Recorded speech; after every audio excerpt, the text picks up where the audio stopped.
but it's a combination of knitting round and knitting flat. No, actually, it's not. I take that back. There's nothing round. Everything is seamed.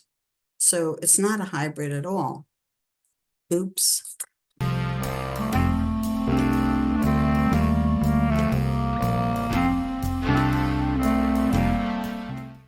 And action.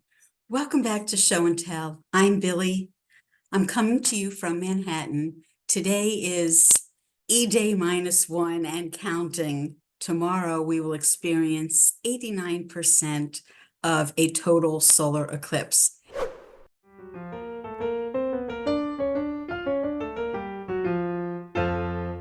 I do have a little bit of knitting to share with you since the last time we were together. I've been working on this white mohair lace garment for a while. I just wanted to refresh your memory as particles are flying out all over the place. The yarn is from GGH, Soft Kid, it's called. It's a German yarn, but the yarn is made in Italy. And it's 250 grams in a ball. The gauge is 18 stitches, 25 rows to a 10 centimeter square or 4-inch square. And they recommend size 4 or 5 needles, which I think is US size. And I have been working on this intermittently. So I think the only thing that you'll be able to notice is the length of it has grown marginally, maybe by a couple of inches since I last showed it to you. I intend to keep knitting down the sleeves and down the body until I run out of yarn, because I think for this particular very oversized shape on me, I'm a shorty, 4'11" these days.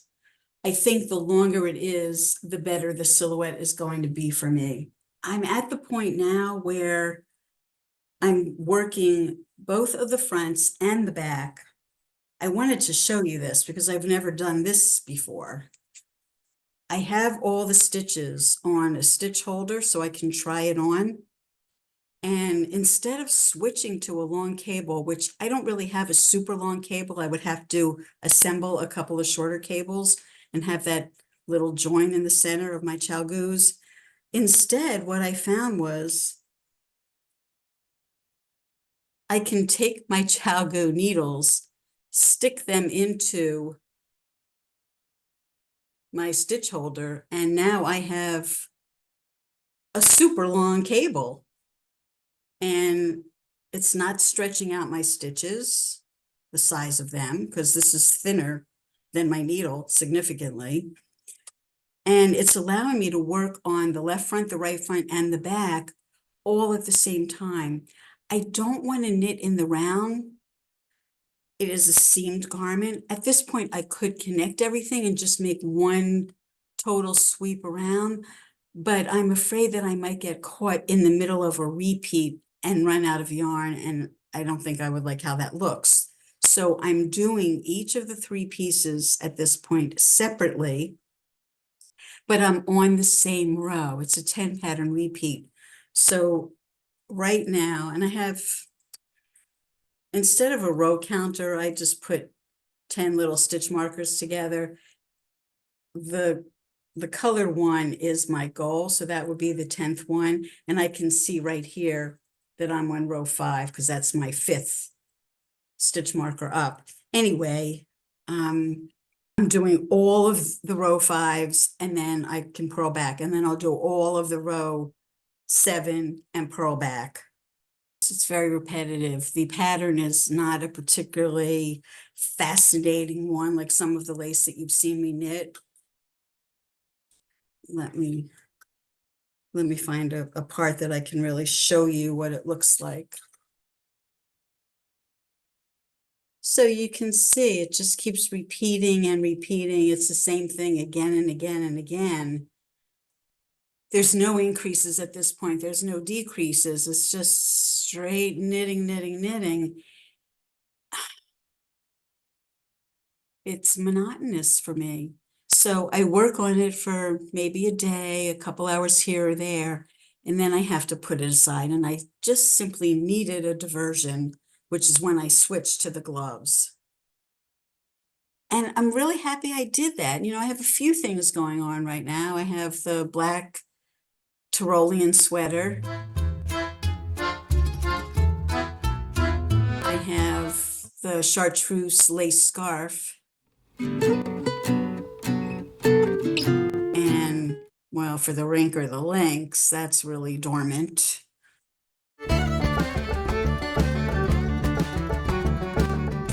It's just a big commitment to pick something up after you haven't worked on it for a while to get back in the groove. But I will, because I really love that sweater and I really do want to knit it. Anyway, so I started on these gloves. I've often mentioned the yarn that I have left over from knitting the Genie. The Genie was a 9-color Fair Isle, kind of like a vest or sleeveless blouse. And the smallest quantity of yarn this weight that would give me the proper stitch count for the Genie, which by the way was 46 stitches to 4 inches. The best I could find was cones of 50 grams of the different colors. So even with that, I still have a tremendous amount left over. I know this doesn't look very thick, but when you compare it to the thinness of this, it's quite a lot of yarn that's still left here. So I'm always on the lookout for projects that involve a finer weight yarn. Of course, you can double this or triple it by using the Navajo method. And I've done that. You'll remember my Spencer. I think I held 2 strands together. And I actually had first used this yarn before the Genie to make the Sirdar chevron, that sort of greenish teal color cardigan, which I held triple. So anyway, I still have a lot of this yarn on hand, and I recently found in a book that I've been wanting to have a look at for quite some time, A Hand Knit Romance by Jenny Atkinson. On the back cover, you'll see the model is wearing a pair of lace gloves. And I decided that this yarn would be just the perfect weight to do that. She calls for knitting with cotton thread, but I think a cotton thread. Size 12 crochet cotton. I'm imagining that that's pretty fine. 421 yards to 50 grams. Sounds pretty thin to me. Using size 3mm or US 2 to 3. I think it's a 2.5mm, which you don't always find. And for the cuffs, size 1. Yeah. So I'm not going to show you everything. I'm going to make a separate video showing step by step the different phases that I've gone through. But I did want to show you a little of my progress so you'll know that I haven't been a total slacker. Here's a finished, the hand part. And then the cuff will go on top of this. This is that cuff. I think you can get the gist of it here. It's a very, very sweet lace pattern. I think when it's blocked, it's going to look even better. It will be up here, and the rest of the glove will extend down from this. The construction is so unusual that I'm going to break it down in a separate video from this and really show you with overhead camera. Oh, okay. It's sort of a hybrid between knitting flat, and knitting in the round. I have attempted gloves with fingers at another point, and each of the fingers was knit in the round. I used magic loop, but one could use DPNs. But each of the fingers was knit in a continuous thing. There was no seam. In this glove, there's seaming involved. So it's very interesting. It's very unusual. These are some of the antique needles that were given to me by my friend Sabina. Unlike the others, which are mostly celluloid, these are metal. They're not really bendable, which is great. And it's working out just perfectly. I'm getting gauge. So I have just cast on using 2 needles. That will give me a nice large loop in which to start knitting, because these are fairly small circumference needles.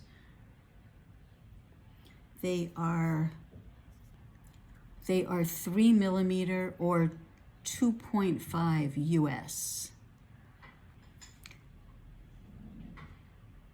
Now when I begin to knit, I have a nice large loop to knit into. These needles have a pretty nice point. If you can see that. And I believe they're made of celluloid. They have some flexibility to them.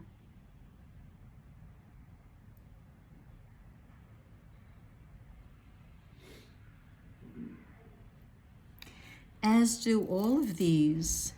These were all a gift from my friend Sabina. They're antique knitting needles made in England, most of them, I imagine. That one says made in England, Bonnet. They look like pickup sticks, don't they? Do you remember pickup sticks where you would take the needle and try and flip off the color that you needed and you would get certain points if nothing else moved? A kid's game. Somewhere I still have my original set of pickup sticks. Anyway, I'm going to keep on knitting on this, and I will be back with you when I have a little more of the glove knit up. So I just wanted to check in with you and show you the progress I've been making. You can see here that they're starting to form a shape, and it's not knit in the round, it's knit flat. But wait, it gets even more interesting. I'm pausing here to show you that I've started knitting the thumb. There's no thumb gusset, it's just that you work on these stitches flat. So still nothing in the round, as you can see. I have come to the place in the glove where the thumb is knit flat. The reason I have both my needles here is that all the stitches have to be on the needles this way. I was just knitting this center section, so I can't work across the row. What happens next is that I have to thread the yarn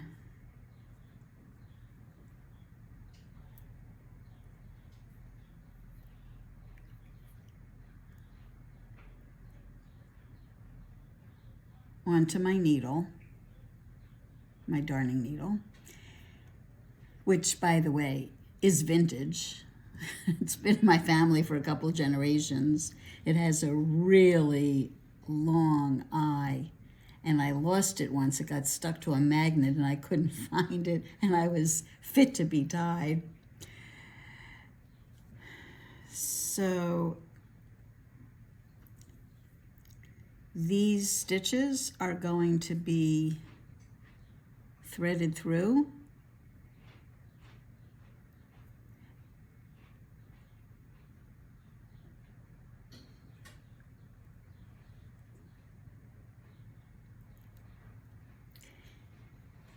And pulled tightly. And that is going to be the thumb of this glove. Are you seeing that? And I have to stitch down here before I go on. But the next 4 fingers will be done in the same way. A flat piece and gathered at the top and then stitch down. I will keep on recording segments as I proceed through this second glove so that you can see a little more of it, but I won't have it finished before this podcast airs. So stay tuned next time around for more footage about The Lace Glove by Jenny Atkinson. I have not woven in any of the ends yet, but that's the hand of the glove. And then there's the lace cuff that will be stitched onto it. And there's an opening on the side to make it easy to get your hand in.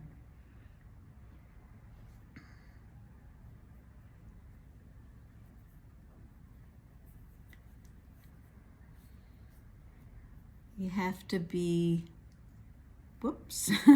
have to be pretty careful putting one finger in at a time.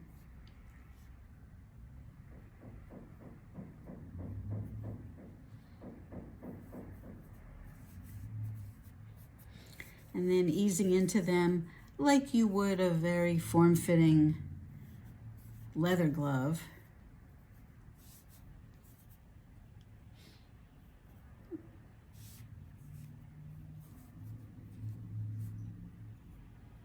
There will be a button over here.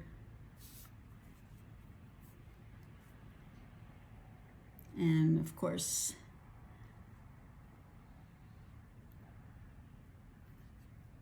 that lace cuff. I know a lot of other knitting podcasters talk about the books that they're reading. Truth be told, I'm more of a movie watcher when I'm knitting than an audiobook reader. But after having a knitting session at a friend's apartment a couple of weeks ago, where she mentioned the book that she was reading and asked me what I was reading, I felt a little embarrassed that I really hadn't been reading very much. I did talk to you about The Secret Lives of Colors, which I found interesting, and that started me on a new trend of interspersing my movie watching with some limited number of audiobooks. So I wanted to tell you about this book by one of my favorite movie people, Tom Hanks, The Making of Another Major Motion Picture Masterpiece. The audiobook is read by him, as well as a slew of other actors, including his wife. But he makes it all the more interesting with his unusual way of using his voice and intonations and inflections.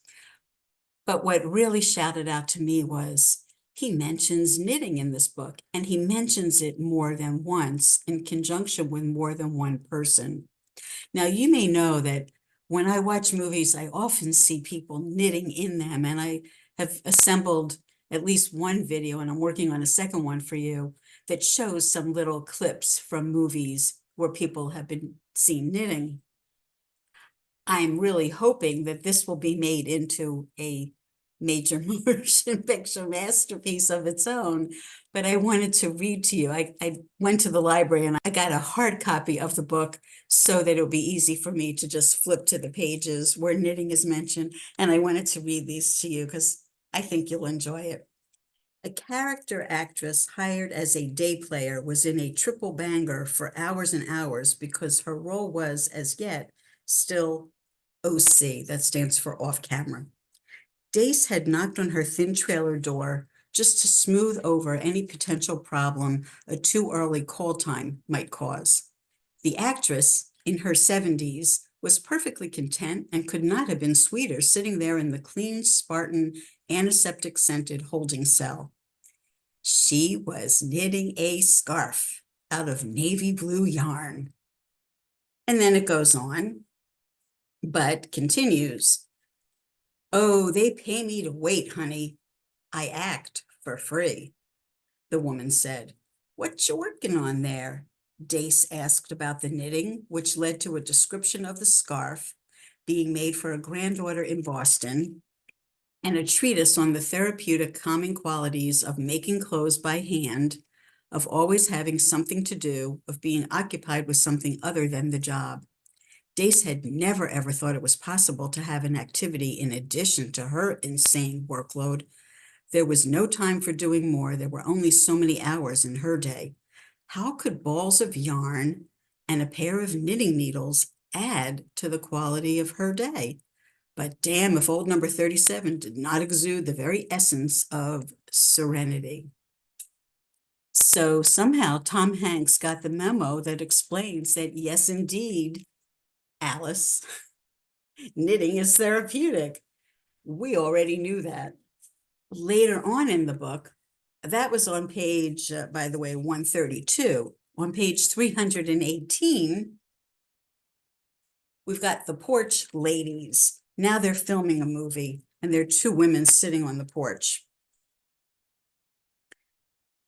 Notice I'm using yarn as my bookmark, the famous off the cone, superfine color mark yarn.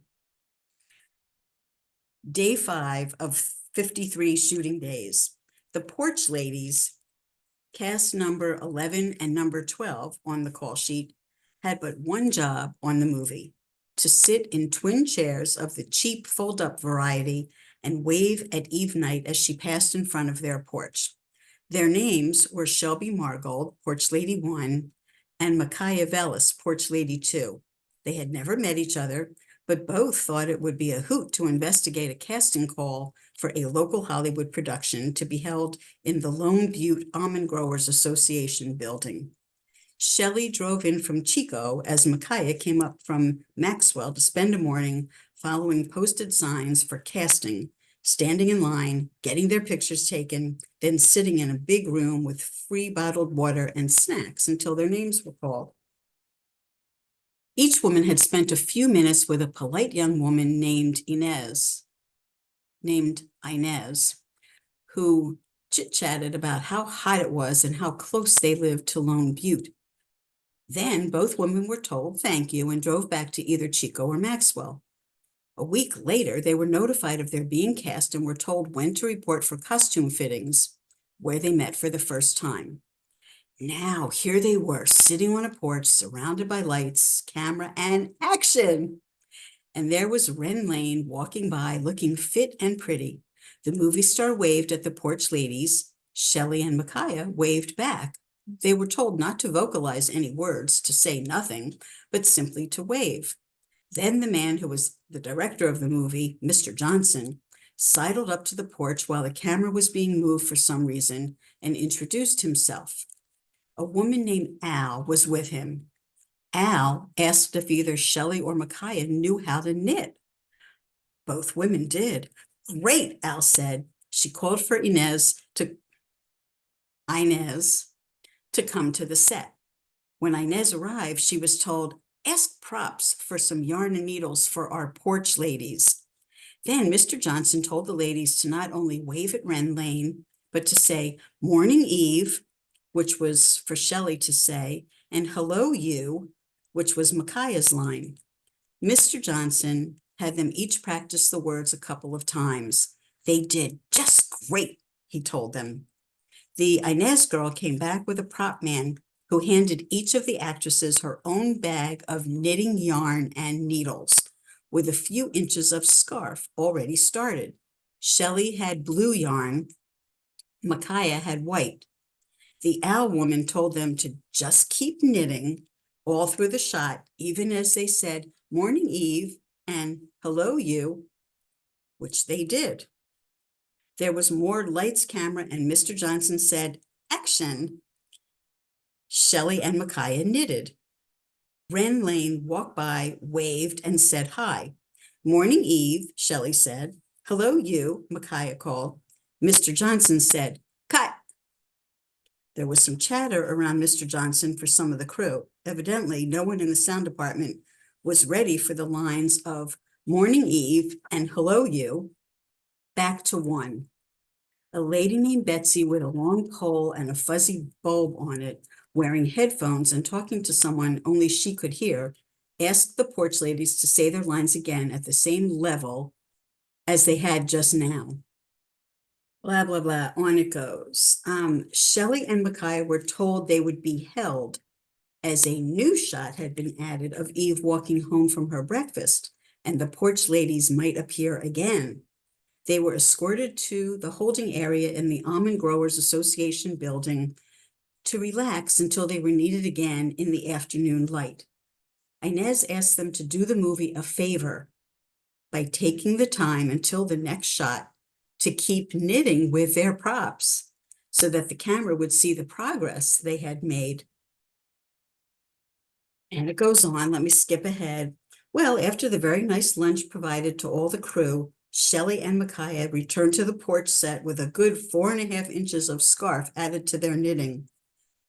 They were ready to film the return of Ms. Lane, but due to the company shooting on Main Street, they did not work that afternoon. They were invited back for the next day's shoot, their knitting taken to be kept by the props department. If I remember correctly, at the end of their performance, I think they were allowed to keep the knitting. I'm not sure now. But anyway, kudos to Hanks for including so much about knitting in his adorable book. It's hilarious from page 1 to page 415, 417.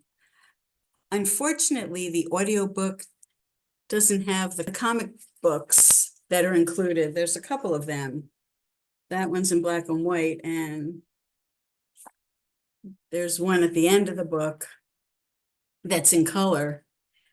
You miss out on that when you hear the audiobook, but you do get Tom Hanks' voice, which is a really cool way to hear the book.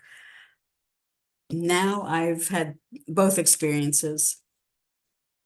Speaking of books, you probably have heard of William Golding. He's the author of Lord of the Flies. He also was the 1983 recipient of the Nobel Prize in Literature. And I wanted to read a quote of his. I think I stumbled upon this when I was doing my research for Women's History Month. I think women are foolish to pretend they are equal to men. They are far superior and always have been. Whatever you give a woman, she will make greater.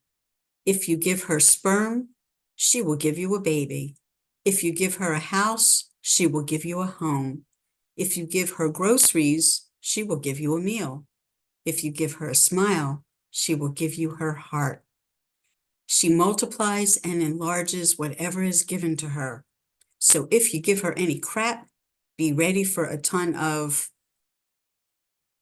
I'll put it on the screen, just in case the censors are listening. But I just wanted to point out to you that he left out something, don't you think? That if you give us string and 2 sticks, we can turn it into a garment.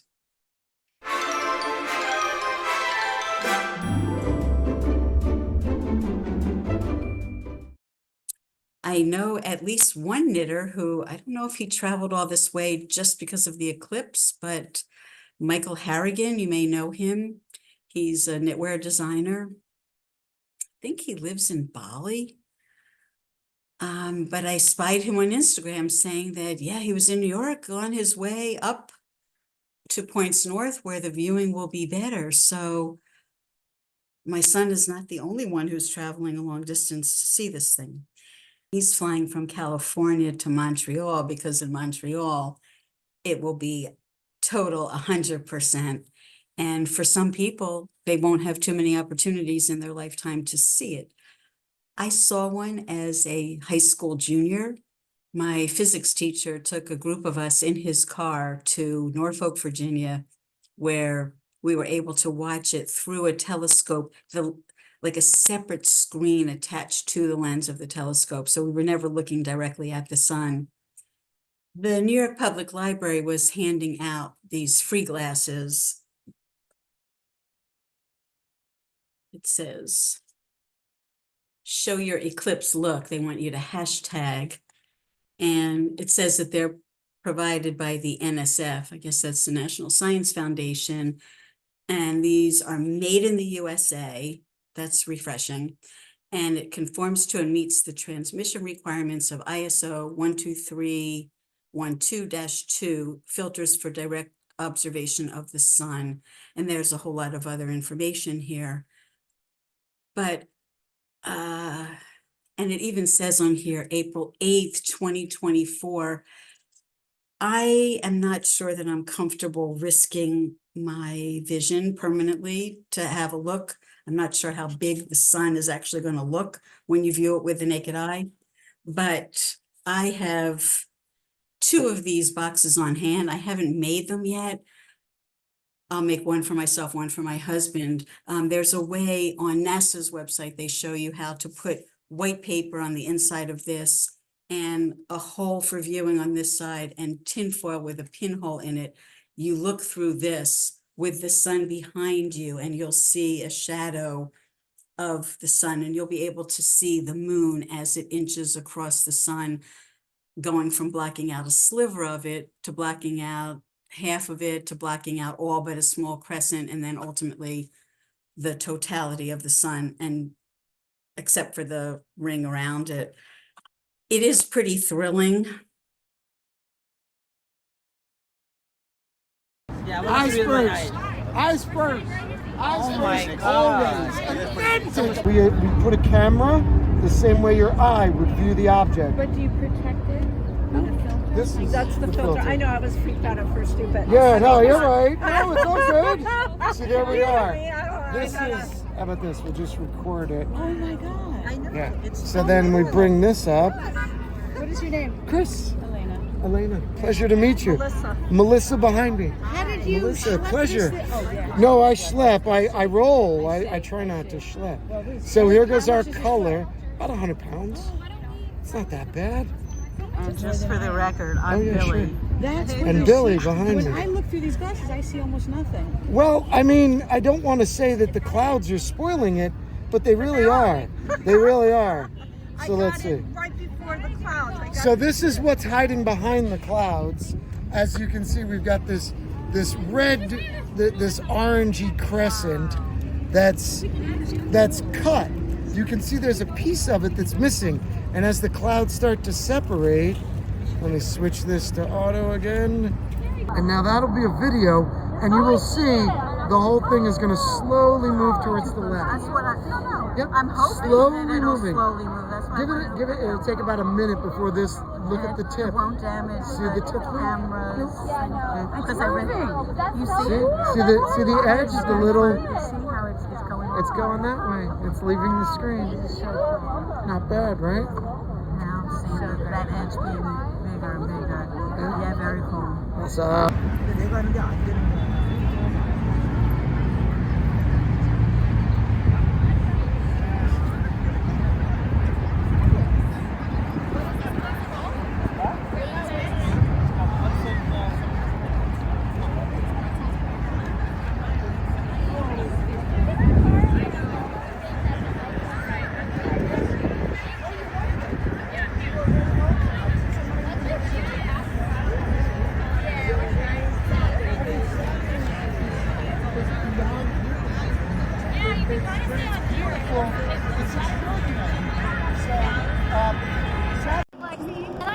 We focus on events and culture here in NYC, and today we're watching the Eclipse. This is Twitch, and this is TikTok, and we're bringing it to people around the world because it's an amazing event. We've had over 3,000 people in chat on TikTok and over 600 on Twitch. Wow, those are not platforms that I'm on, so I would have completely missed you. We have YouTube as well. It's called Dynamite Twins IRL. That's where we put all of our VODs. So if you miss it, you can check it out there. And where are you from? We're originally from Wisconsin, but we're here in New York. York now. I missed the first part. You're from? Wisconsin originally, but we've Wisconsin. been in New York since before the pandemic. So New York is now our home. It's my home too. Well, Oh, thanks. I love that. Thanks. That's exciting. So, what's this gear that you're using? They're just. So these are Samsung Note 23 Ultras, and then we're using these filters, these solar filters.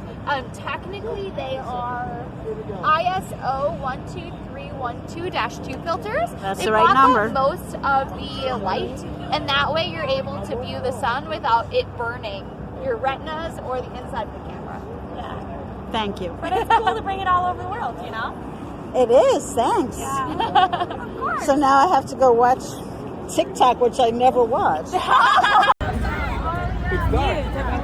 crowd is building, but it is starting to get noticeably darker.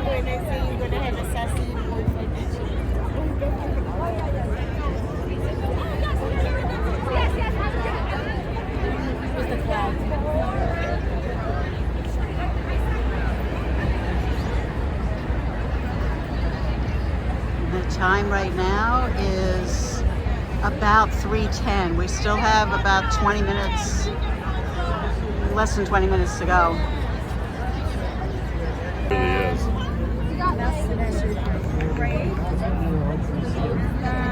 Can you see the colors changing? So what I do is I have to manually Stars a schedule little darker. That's the temperature. 10 minutes? Yeah. I think that's what he said. I think we're still about 10 minutes away. You can see it is getting a little darker. Let's just do with your eyes. But as soon as it gets bright, you're the first picture, and then you're the person on the shoulder be like, hey, hey.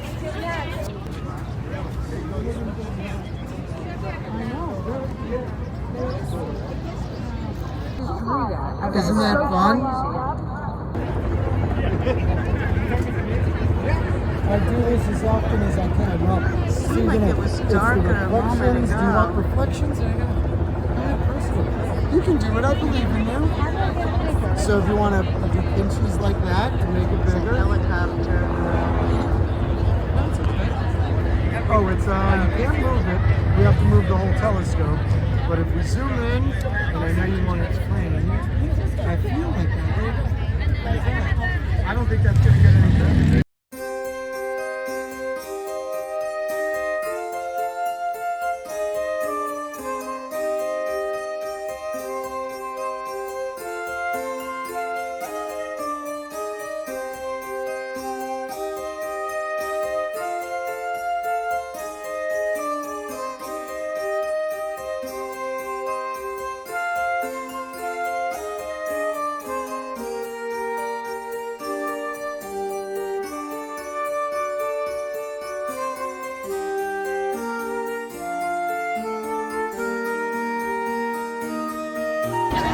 I can see it now.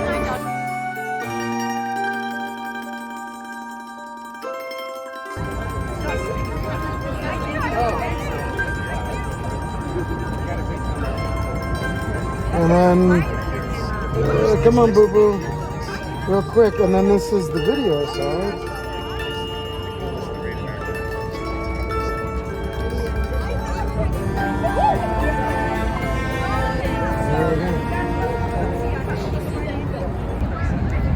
Now it's over. Most of the people have vacated this park that's close to the Hudson River. And it's getting later. You can see the color of people's clothes and skin tone.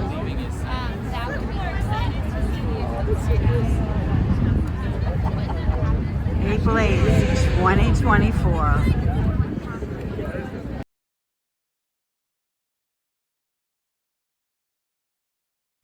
Happy knitting, everyone, and I'll be back with you in a week or so.